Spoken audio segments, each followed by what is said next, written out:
आइए तो 14th UPSC का सवाल लेकर के आया हूँ। तो इतने छोटे से सवाल के लिए ज़्यादा टाइम लगाइए क्या, बहुत कम समय सवाल को बनाना होता है। सवाल देखने में बहुत बड़ा है लेकिन बताऊंगा ट्रिक के साथ, और ये ट्रिक सीखने वाली है, ध्यान इस पे देना है। लिखा है 0.5 मल्टीप्लाई 0.5 मल्टीप्लाई 0.05 ऐसे करके डिजिट लिखा हुआ है। इतने बड़े डिजिट को मल्टीप्लाई करते करते पॉइंट में ही घूम जाएंगे, तो सवाल कब बनाएंगे?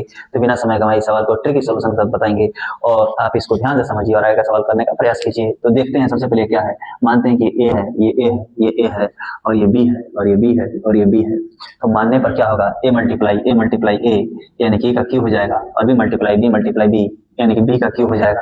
अब आप देखोगे कि ए माइनस बी का, A cube minus B cube का जो फॉर्मूला होता है, A plus B, A minus B होता है, और होता है A square plus A B plus B square होता है। अब इस फार्मूला को बस आप ध्यान दीजिए, ट्रिक यहीं पे छुपा हुआ है। अगर आप इस ट्रिक को देख लेते हैं तो आप इस सवाल को 1 सेकंड में बनाएंगे और जवाब दे करके जाएंगे।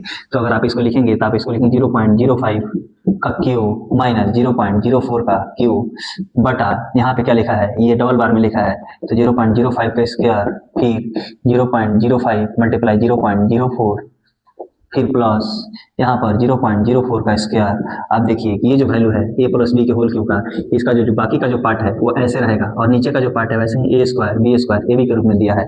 तो आप चाहें तो इसे इसको काट सकते हैं बाकी के वैल्यू को, तो बचेगा क्या? अगर आप इसको लिखेंगे तो 0.05 माइनस 0.04 ये बच जाएगा, और ब्रैकेट में लिखेंगे 0.05 का स्क्वायर, और यहाँ पे लिखेंगे प्लस 0.05 मल्टीप्लाई 0.04, और यहाँ पे फिर से प्लस 0.04 का स्क्वायर, और बटा में ये नीचे वाला वैसे ही 0.05 का स्क्वायर, 0.05 मल्टीप्लाई 0.04, फिर से प्लस 0.04 का स्क्वायर। अभी से इसको काट देंगे, केवल इसको घटाना है, 0.05 माइनस 0.04 और घटा दीजिए, यहाँ पे क्या हो जाएगा 0.01।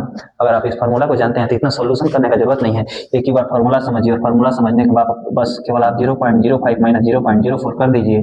अगर आप घटाएंगे इसको तो आएगा 0 में से 0 जाएगा 0, यहाँ पे 0.5 में से 4 जाएगा 1, यानी कि इसका जो ऑप्शन होगा 0.01 ऑप्शन डी सही होगा। अगर ट्रिक अच्छी लग रही है तो वीडियो को लाइक कीजिए। जय हिंद, जय भारत।